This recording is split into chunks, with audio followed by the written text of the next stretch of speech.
Okay, looks like we're ready to go. Is it your understanding too that we don't need a summary? We just do our Yeah, I think discussion? that's, Yeah, because I think that's what it we're is. submitting it our written paper, so I don't think we need a summary. Okay. So we just have our discussion and then we do the evaluation and that's it, right?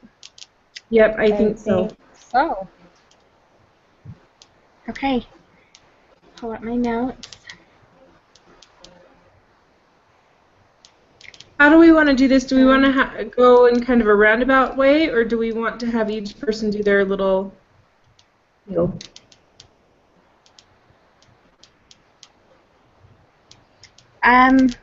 Are we just going straight down the outline? Is that what you were thinking? That's what I was thinking. yeah. Okay, that works for me. So, I guess we should introduce ourselves one final time. Okay. So I'm Melanie Christensen. I'm Tiffany Duty. And I'm Megan Doucette.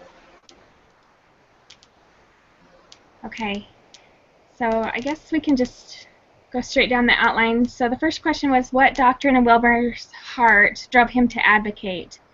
And why is the doctrine of the family so important to have in your heart to be passionate and persistent? So, do we want to? Is that what the way we want to do? Is just go with each person answering each question? Yeah, I think so. Should we just do that, and then, if we can discuss it or share additional insights? That's perfect. Okay. Well, I'll do the first one. So I thought that the doctrine that was in his heart was that God made men equal, and his desire to make the world a better place, and he knew the truth based on his faith and his religion. And my thoughts as far as having the doctrine of the family in our hearts is that when we have that doctrine in our heart, that's our foundation, and that is what motivates us and drives us to action. It's that truth that we know why families exist and why they're important, and when we have that written in our hearts, then we're more motivated to advocate and do what we need to do to kind of help those who are struggling or help our society understand the importance of families. Yeah, for sure. Great answer. I can go next. Okay. I put, Wilbur had religious doctrine in his heart, mostly consisting of the fact that all men are created equal and should be free and treated well. He had love and peace in his heart and a desire to advocate for those who were taken advantage of or mistreated. Not included animals, too, I thought was interesting. I think this stems from knowledge that we are all God's children in one big family. Having the doctrine of the family in our hearts gives us the motivation to stand up and fight despite physical opposition and persecution. It fills us with love for those we are fighting for and gives us a sense of purpose as advocates and the plan we are fighting for. As we learned in class, it gives us the foundation of truth and light we need to carry on the fight and find secular evidence to prove it. Yeah, I definitely agree with that. Yeah. Okay, you guys ready for me? Yeah. Okay, so I said that Wilbur had the Lord in his heart and wanted to do the Lord's will. He wanted to fight for what God wanted because he knew that God created all humans to be equal. So kind of like what both of you had said. And then I said the doctrine of the family is so important to have in our hearts because if you have a sincere love for family, then you gain a stronger desire and conviction to help, to be passionate and persistent in defending the family. Yeah. I like that. Yeah, I do too. Looks like we were kind of all on the same page with that. That's good. I think so too. At least we got that one okay. Yeah. All right, one down. The next one was hard for me. Go ahead, Tiffany. I was just going to say the next one was really hard for me. I had a hard time too, so I'll be curious to see what everybody came up with. Do we want to go in the same order? Sure. That keeps it easiest. Yeah, Okay, so the question was, how did Wilbur employ a theoretical Bronfenbrenner approach to become a more effective advocate? And so I kind of started with the Chrono system, and I just noticed that from the beginning of the movie to the end, we saw a shift in the ideas and the acceptance of slavery. And the values of the people changed over time, and slavery went from being acceptable to unacceptable at the end of the movie.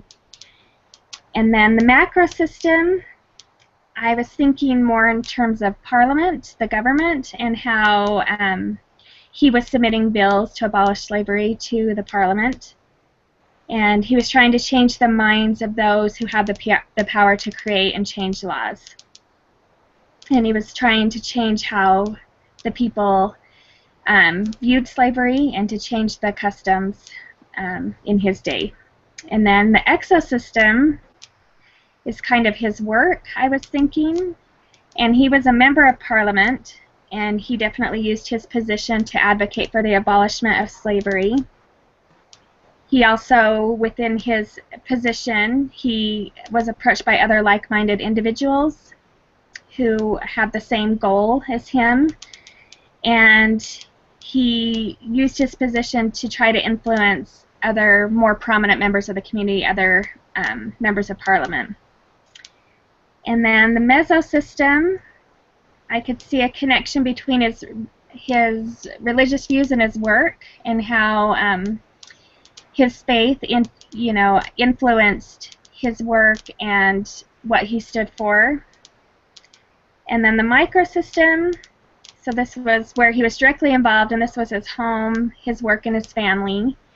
And some examples that I found were that he often hosted meetings in his home with people to try to further their plans to abolish slavery. And he was influenced by his wife, who was equally passionate about many different causes, including the abolishment of slavery. That's really good. Good job.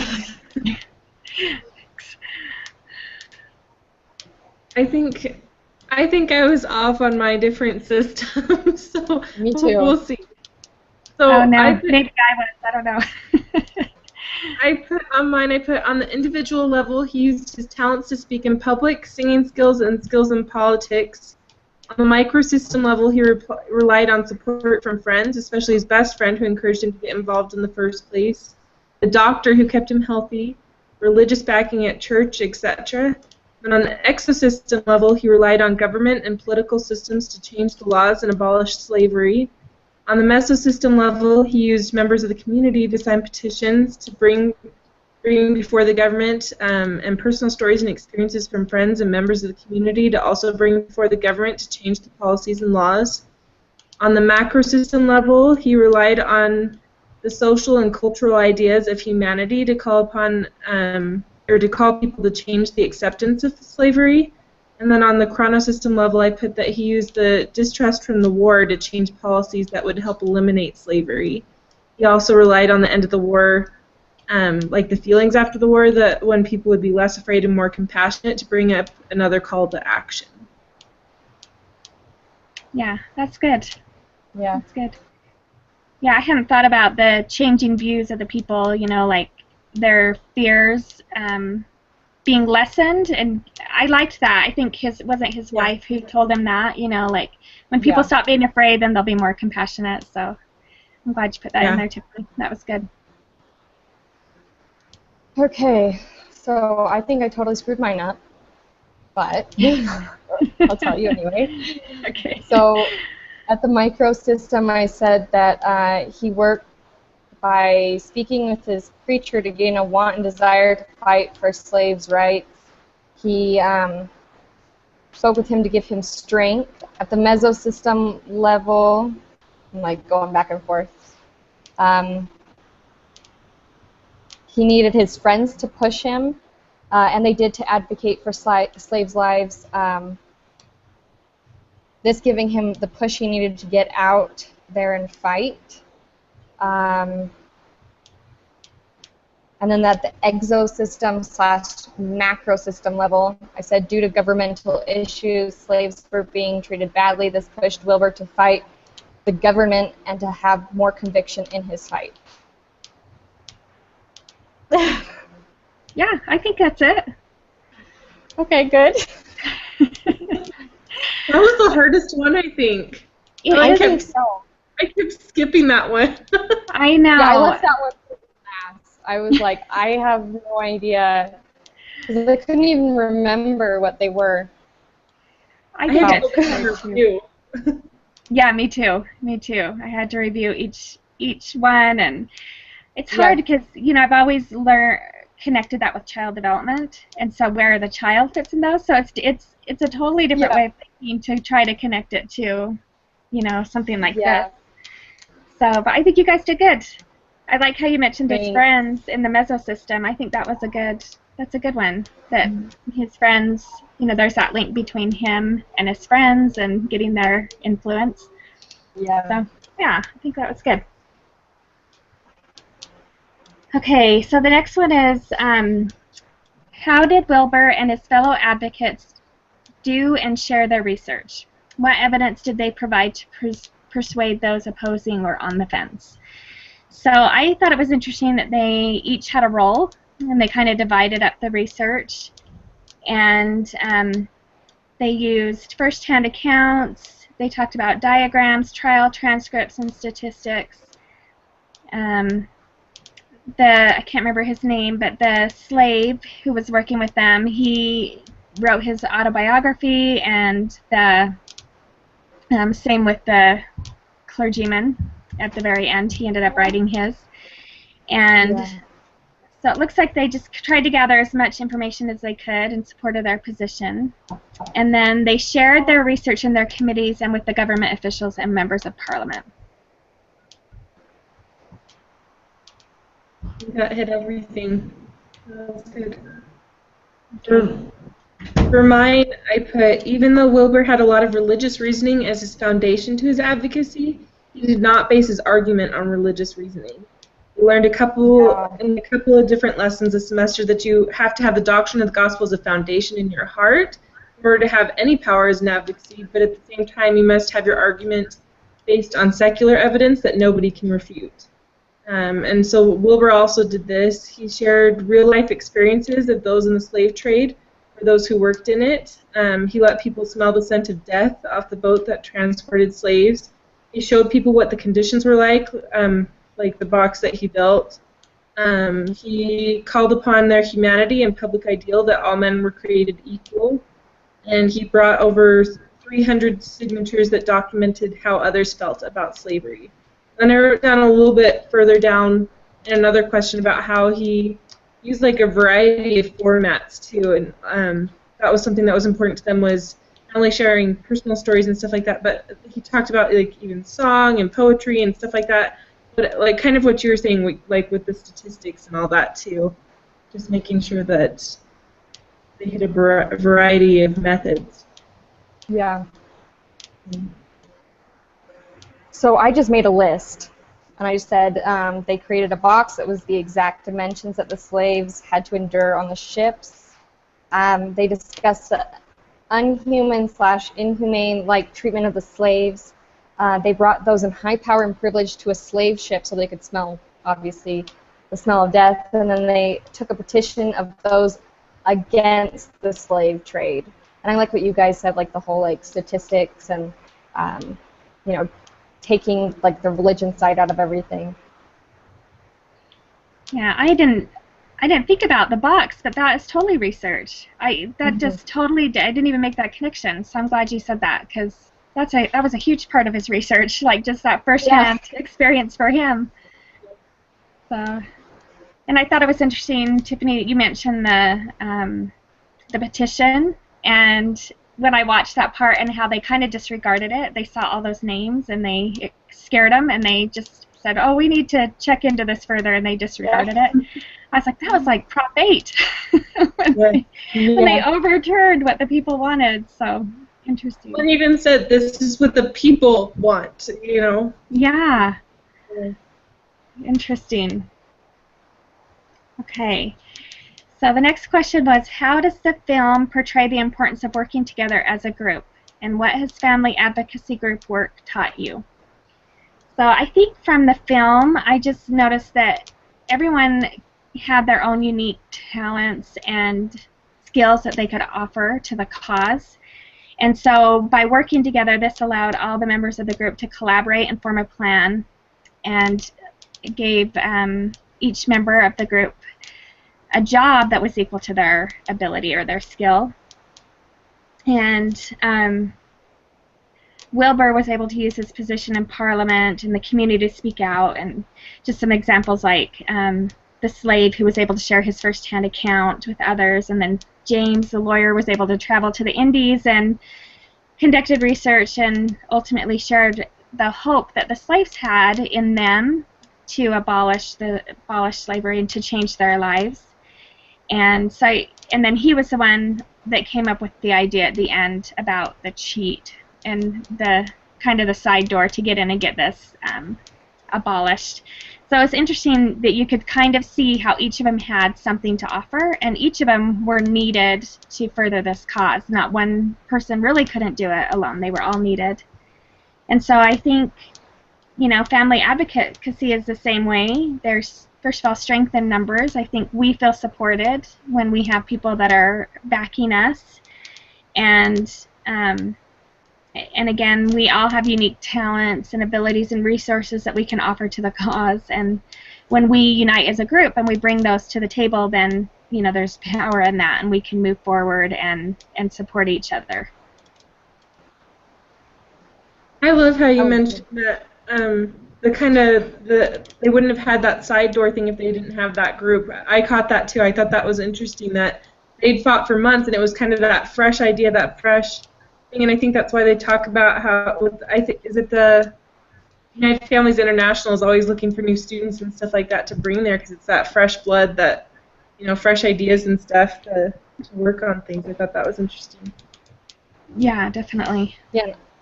I liked how you mentioned everyone has their own skills and abilities, and so bringing all those different things together makes the group stronger. Mm-hmm. The cause is really important. For mine, I believe it was Brother Rorick that talked about how important it is that we join with other like-minded causes.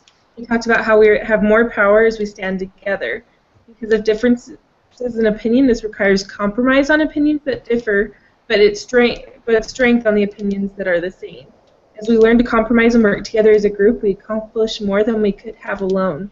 This was shown in the movie as people with different backgrounds and opinions were able to come together in strength in their common desire to end slavery. They could not outlaw slavery outright at first, but they were able to use a backdoor approach to limit the power of the slave trade. This idea came from someone else working for the cause, which further evidences the fact that there is strength in numbers and variety, which is my next point. I also learned from the Sacred Duty book that everyone is needed to fight for the cause, and each person contributes something unique that nobody else can contribute. This was evidenced by each person that played a part in orchestrating the abolishment of slavery. Wilbur used his talents in politics. The priest was able to share his story as captain of a slave trade ship. The ex-slave was able to give personal experience and insight, and then the best friend was able to offer advice as a prime minister, and then the list goes on. Everyone adds their own unique perspective and talents that further the cause. I loved all the extra insights they gained this semester from our advocacy group. You guys are awesome. I love that different perspectives added new depth to my own understanding. After creating the website, I learned that I was able to accomplish something as a group that I never could have done on my own. That was something, I'm very passionate about our website, guys. That was something that I'd wanted to do for a while. I wanted to, that challenge and stuff I really wanted to do, but I couldn't have done it by myself. And so when we combined everyone's talents and opinions, we created something that I'd only dreamed about, and so I love that. I love that we were able to do something that I don't think any of us could have done to that extent on our own. So yeah, we can do a lot more together. For sure. Okay. So, my main idea was that there's strength in numbers. And so basically what I said was that the voice of the people or group is worth more to men than one individual voice.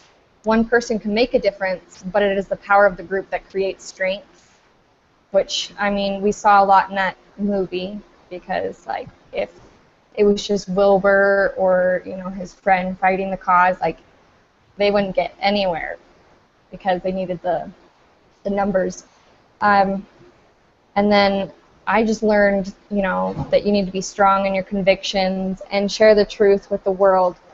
But the group is more powerful than just one individual, but an individual can still make a difference. I love that because it's individuals that make up the group. So each individual is needed to make the group. That's cool. I like that. Yeah. Yeah. Yep, I agree. And Tiffany, I loved our website too. And I love that you made that connection because it was fun to collaborate, and I felt motivated by you guys when I saw what you were doing. It was motivating to work together on something like that. That's a great point. We kind of build off of each other. Motivation.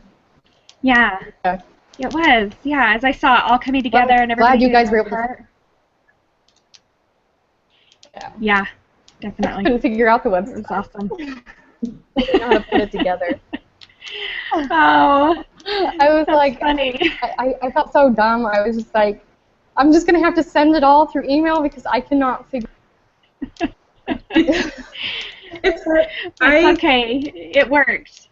I spent an entire semester doing that for a business class, and I still had to, like, doing it this time. I'm like, how did it all, like, leave my memory? I know. I was a little afraid, like, to make a change and publish because I thought, is this going to mess up the whole site? So, yeah, it was scary. But it was fun, and I keep checking it too. It's fun to watch it, to see what happened with it. It was really exciting. Yeah. Good. For sure. Okay, so the next question is, what parallels do you see between Wilbur and Captain Moroni in Alma 46? What is a Christian and professional family advocate, and how did Wilbur exemplify that? How can you be effective and Christ-like against such loud and often degrading voices? So first of all, I just kind of made a list, and maybe we probably came up with some similar things, but Wilbur was like Moroni in that he brought awareness to the terrible issues of slavery. He spoke out and called others to join his cause. He worked to help others gain an understanding of the injustices the slaves faced. He called others to action, and he asked them to remember, which I thought was really important. And you guys touched on this in the other question, but I thought it was interesting that when he brought them to the slave ship and told them, you know, don't cover your noses, you need to smell this. And he said, I wrote his quote down, but he said, and take those handkerchiefs away from your noses. There now, remember that smell, remember the Madagascar, and remember that God made men equal. And Alma also asked his people to remember all that God had done for them. And so I just thought that was a good connection there. And I said that a Christian and family advocate is one who advocates for families based on their Christian faith and beliefs. And yet we know that that isn't necessarily their approach, but they have that doctrine in their hearts. And the Christian and family at Christ-like manner. And I made a connection to Marsha Barlow. She talked about he who gets angry first loses. And Wilbur was passionate about his cause, but he never lost his ability to treat people in a Christ-like way, even when he was losing, and I'm sure that was very frustrating. And he always treated people kindly, even when they didn't believe the way that he did. And I think that's an important way to be an effective advocate as well. And especially when people are not always going to return that courtesy to us. In our cause, especially for families, we're going to meet lots of opposition, but just making sure that we are always treating people in a Christ-like way. And then I love that Wilbur also lived what he preached, and I think that made him an effective advocate.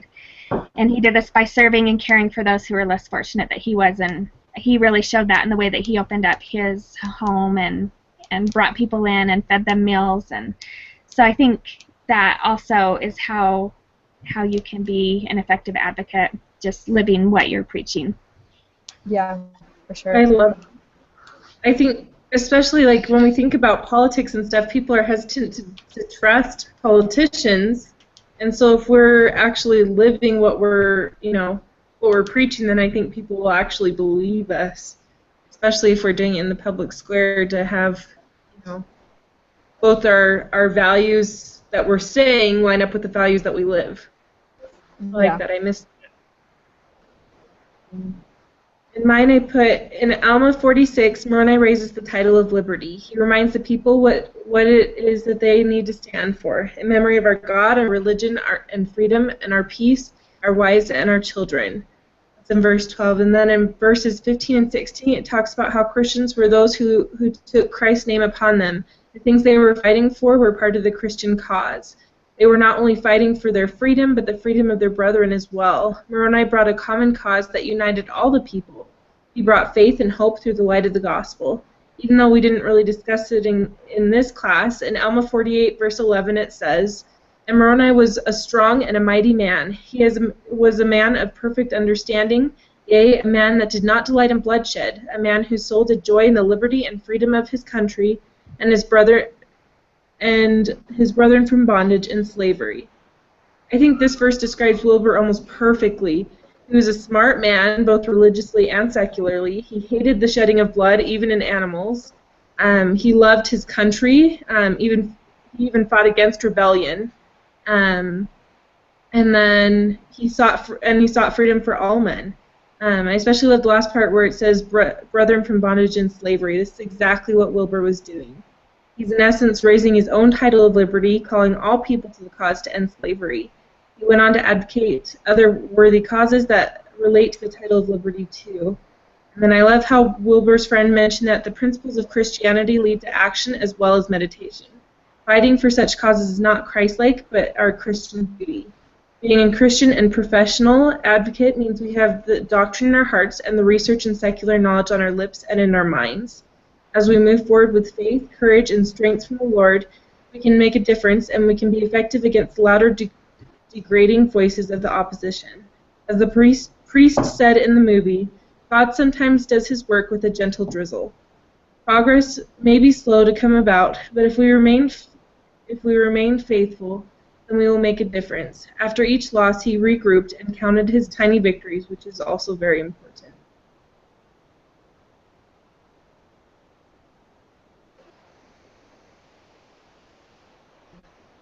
That was really good.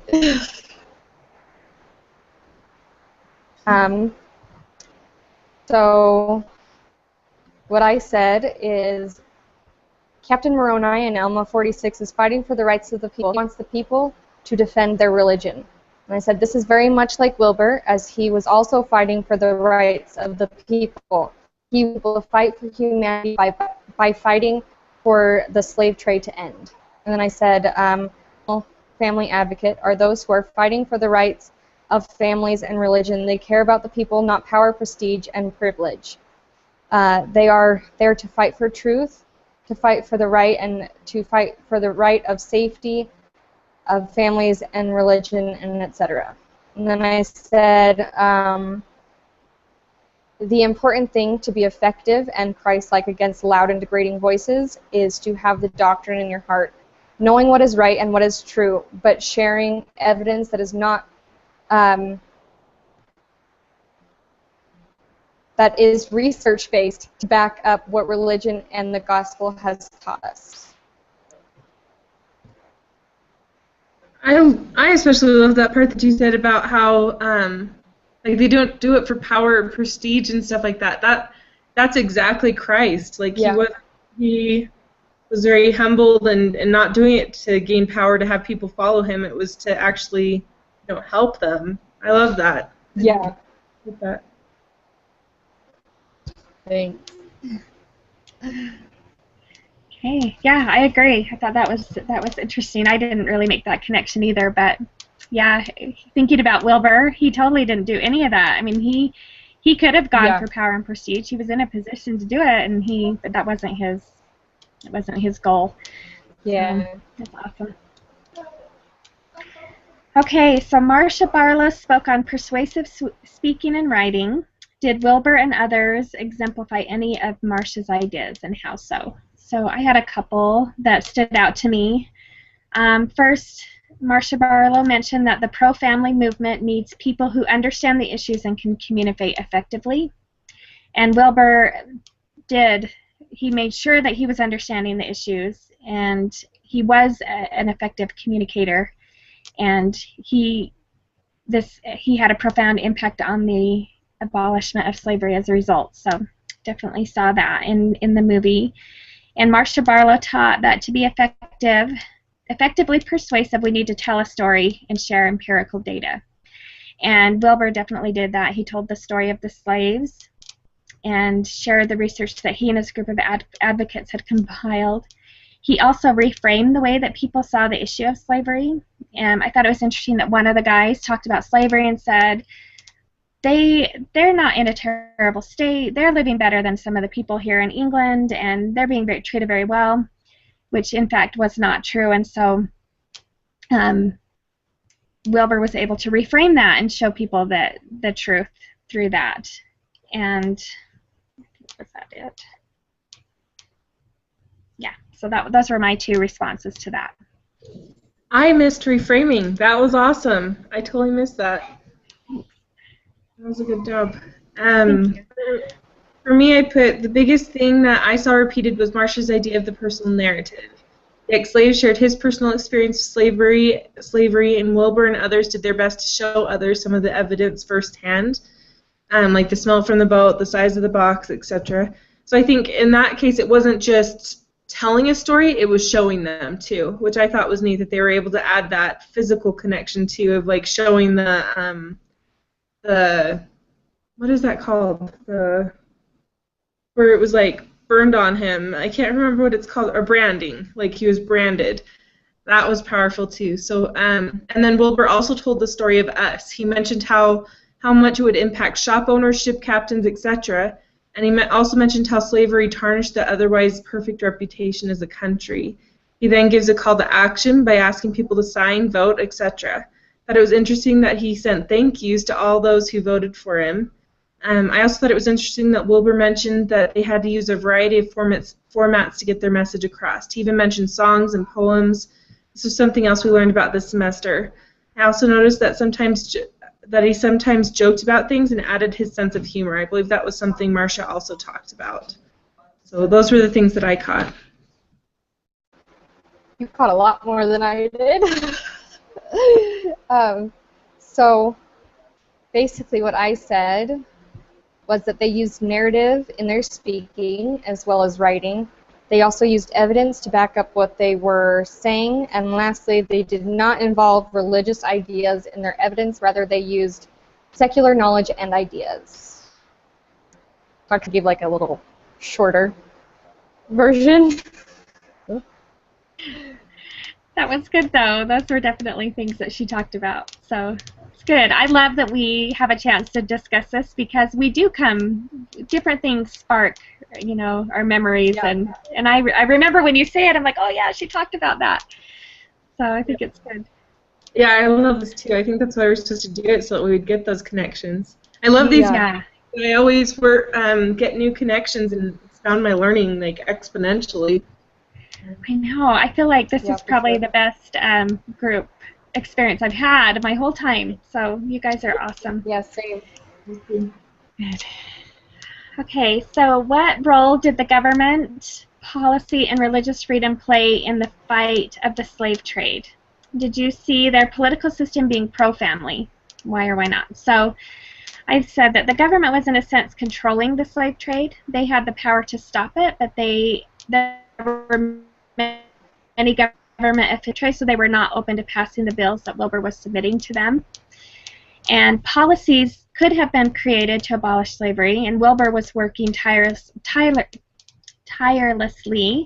to get these policies and bills in front of the Parliament. And in the end, a bill was passed that eventually opened the door to abolish slavery, even though it wasn't directly related to that.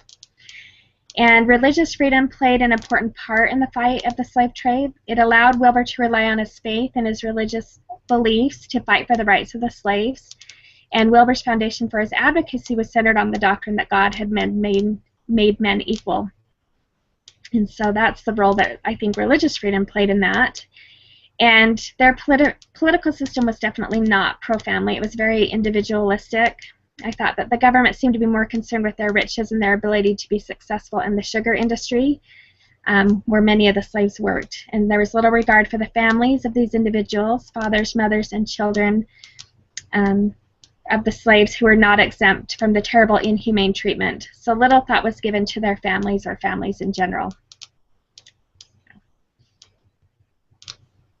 That's awesome. I didn't notice that part where they really were kind of running it. The government was in charge of it. They tried to say, oh, well, the people we rule over are involved, but I think the government really did have that direct involvement there. So that's interesting. I like that. For mine, I put, because of the way their government was set up, Wilbur was able to bring suggested bills before Parliament. He had the freedom to voice his opinion. Religious freedom allowed him to stand firm on his beliefs that all men are created equal and are important in God's eyes. This knowledge was used as the foundation for his argument, even if he could not openly discuss it. As we learned in class, freedom of religion allows us to share truth. It was also the government that ended up passing a law that would prohibit a lot of the slave trade from continuing openly, and eventually led to the abolishment of slavery in England. I don't think their political system was pro-family. Just as we learned in our class, a lot of political policy is focused on individuals.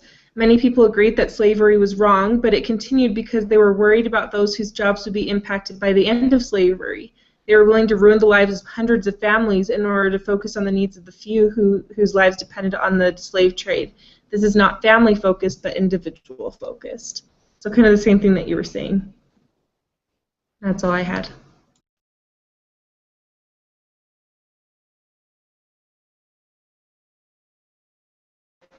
That was great. So I just thought it was so interesting how the government and their policies like really influenced everything, and how they like made it like almost impossible to change that. So I said the government policy and religious freedom can either be an advantage or disadvantage. Policy is hard to change because of governmental ideas and power. Let me see where I am. It has a large influence on what happened and what will happen. Religious freedom is fragile, and by following religion, they were able to have strength from God to fight this evil. And then I said the political system was definitely not pro-family, as they did not care about all of the families that they were affecting.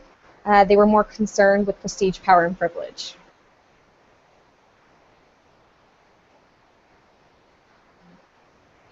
Yeah, that's definitely true. Okay, so the next question was, do you feel that Wilbur used his time on earth well? And how do you see him showing the elements of consecration that Elder Christofferson spoke of? So I said yes, it did seem like Wilbur was using his time on earth well.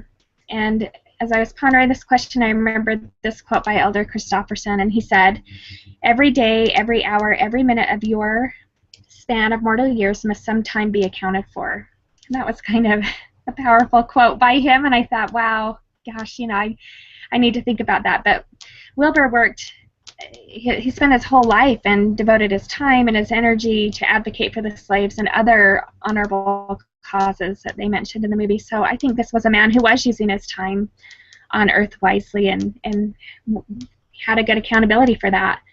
And then Elder Christofferson taught that there are 5 elements to a consecrated life, and those include purity, work, respect for one's physical body, service, and integrity. And I think Wilbur, his life appeared to include each of these 5 elements. And first of all, he was repentant. We saw that in the beginning of the movie, and he was trying to follow God. He had a physical illness, but we saw that he had respect for his body in the way that he tried to deal with his sickness, and many times he didn't want to use the medication. He recognized that he wanted to have his mind clear. He served others by providing meals to those less fortunate, and the way that he advocated for others, and he had integrity as his words and actions were consistent with one another, and you know, basically he practiced what he preached. So those were the ways I saw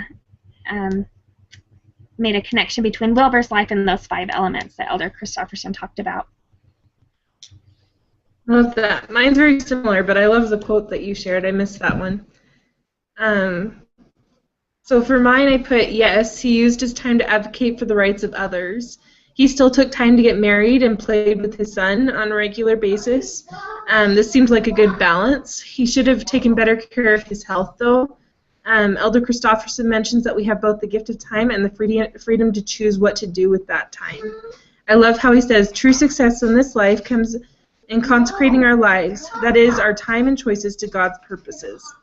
He says that we do this through purity, work, respect for one's physical body, service, and integrity. Purity means that we are seeking to keep the commandments and striving to repent for any wrong we do.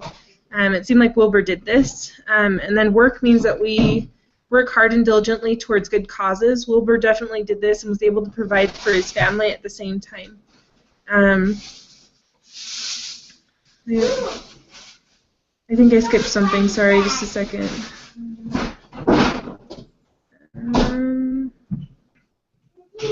Okay.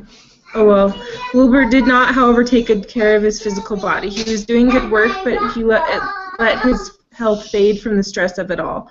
And so, even though it was like an actual illness, like it seemed like like the work that he was doing would worsen it. And so, when he took a rest, his body started healing. So I think that showed that he needed to take a little bit more time to let his body heal. So like I said, he was doing good work, but he let his health fade from the stress of it all. He was consulting a physician, which was good, but he should have rested more. Wilbur was always serving others. In fact, his cook almost quit because he was always allowing bakers to come in and eat in his home, in addition to all the other people he invited over for meals for his political causes. He was always using his time to advocate for the freedom of others, which is service. And Wilbur also always demonstrated integrity. He stood for truth and never gave up the fight for his cause.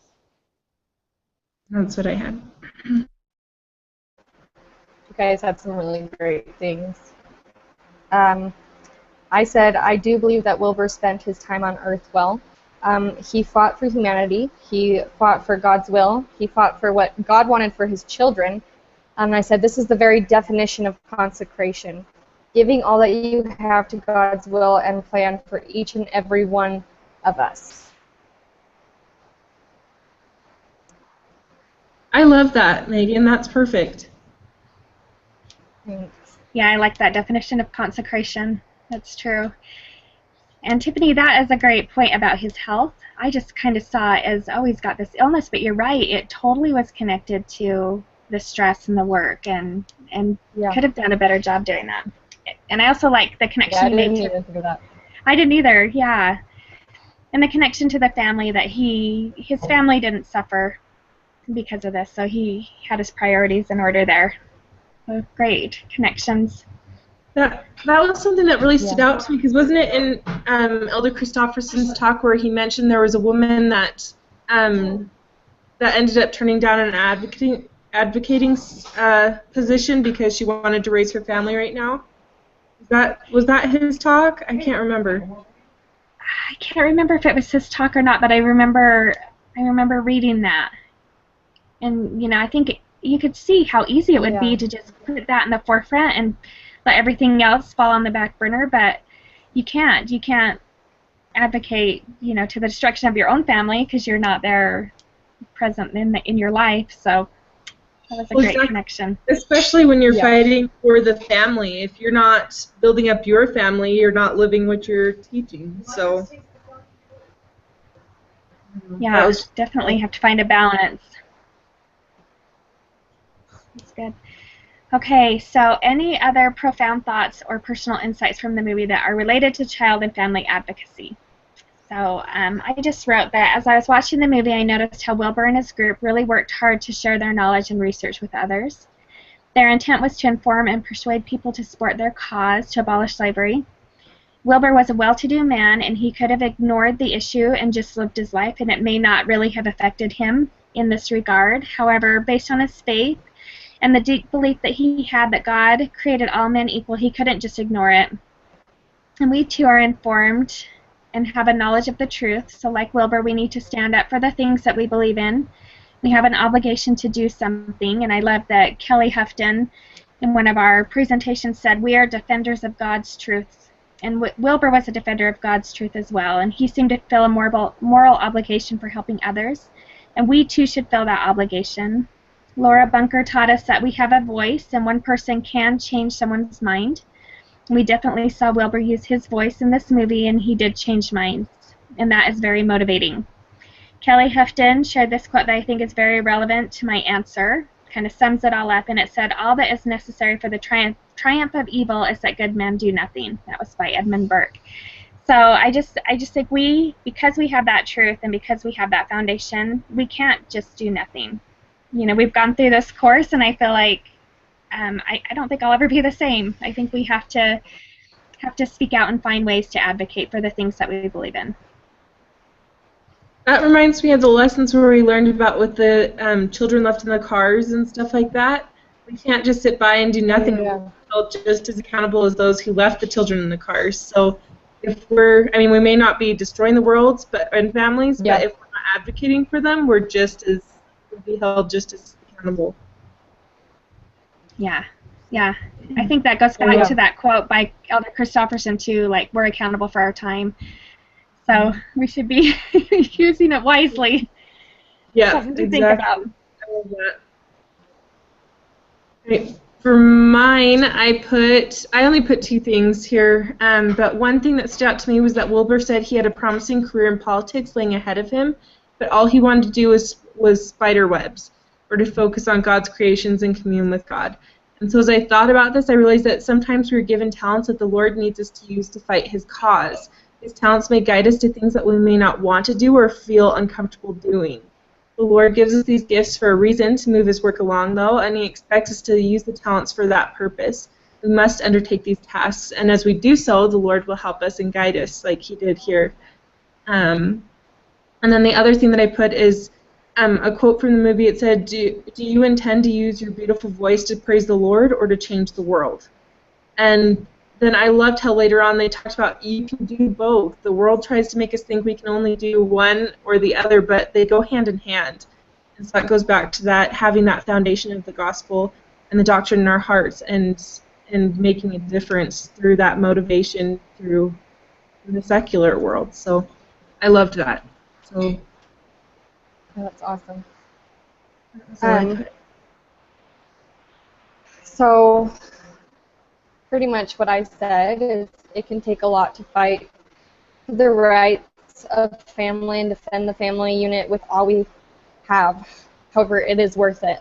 We would not be the people we are today without our family. There are many people who are against and will be against family, although for those of us who know God's plan and the importance of family, we need to help defend and save it.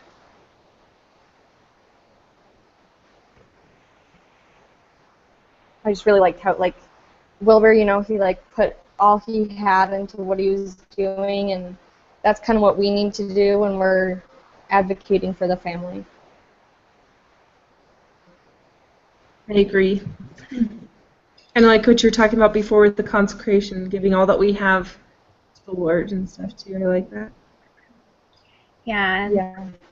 I just thought about that when you said that's our covenants that we make to do that. So kind of is a pretty big deal that we are using our time and talents in good ways.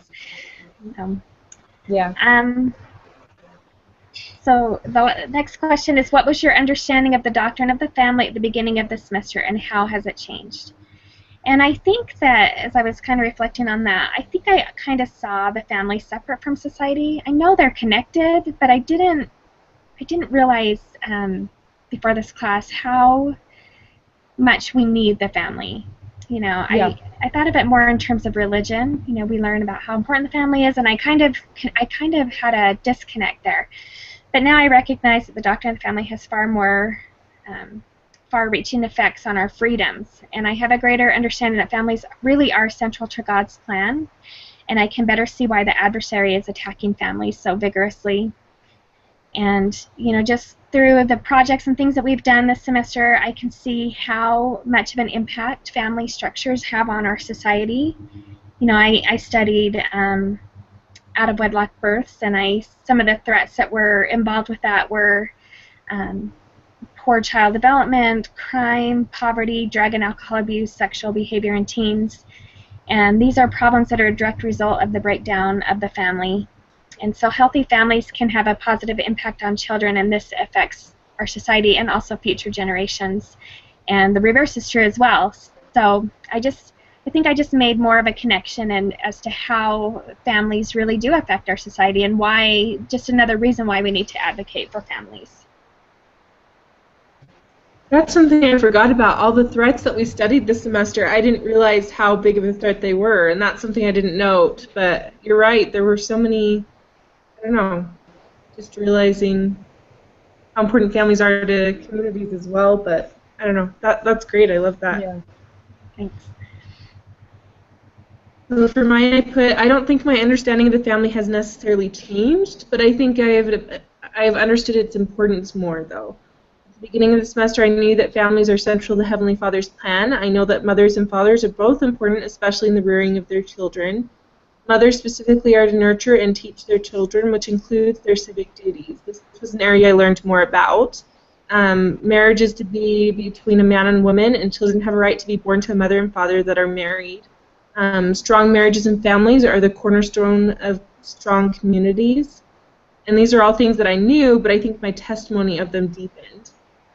I think the biggest change I saw in myself this semester was that it is my duty to share this knowledge with the world.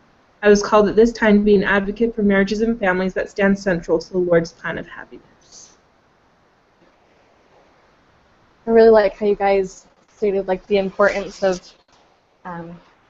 families and in society. So pretty much what I said is at the beginning of the semester, I knew that the family is an important unit. I knew that this unit needed to be defended from the evils of the world. And I said, now I have a greater understanding of what family is up against. I also now know how to better defend and advocate for the family and for those who cannot for themselves.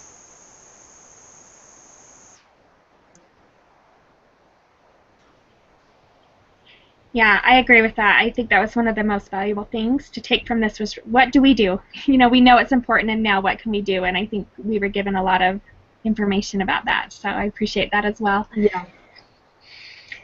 So the last question was, picture your spouse and children and write down some thoughts about how they will benefit from you taking this class. And I think one of the most important things that I will take away from this is that family advocacy begins in the home. We kind of talked about that with Wilbur, but that's our first focus. And my family will benefit from this course as I'm more aware of the important job I have as a mother. I think my testimony really grew. I mean, I've always valued motherhood, but I think it just grew even more.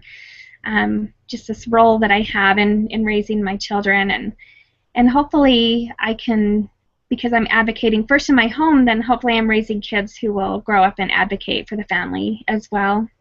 And Margaret Dayton in one of the presentations said, or she asked the question, what is the best thing you can do for America? And the answer was create a good home. And this helps me to realize that the most important thing for me right now is to focus on being a good mother and raising righteous children. And we do need to advocate and stand up for families in our world and in our communities, but our first focus should be within the walls of our home. And I think that we'll be more effective advocates for the family if we are truly practicing what we preach, and then that will in turn influence our kids and help them to stand up for those things as well. That's such a common theme, practicing what we preach, both in, as advocates, but also in our own homes to make that difference. I love that. For mine, I think the biggest thing I will take with me is to share my testimony. I want my daughter to be counted among the 2,000 stripling warriors that said, we do not doubt our mothers knew it, in Alma 56, verse 48. She will know that I stand for strong marriages and families, that they are central to Heavenly Father's plan, and that I'm not afraid to fight for His cause to defend them. I will use social media and other sources to advocate for marriages and families and join like-minded organizations. I will encourage her to lead or lend her time to serve in these capacities as well. Because I took this course, I will teach her what her civic duties are, why they are important, and how to perform them. I'll teach her that the most important role she will ever undertake is that of a mother. I will teach her to continue in the work of teaching the doctrine of the family to future generations.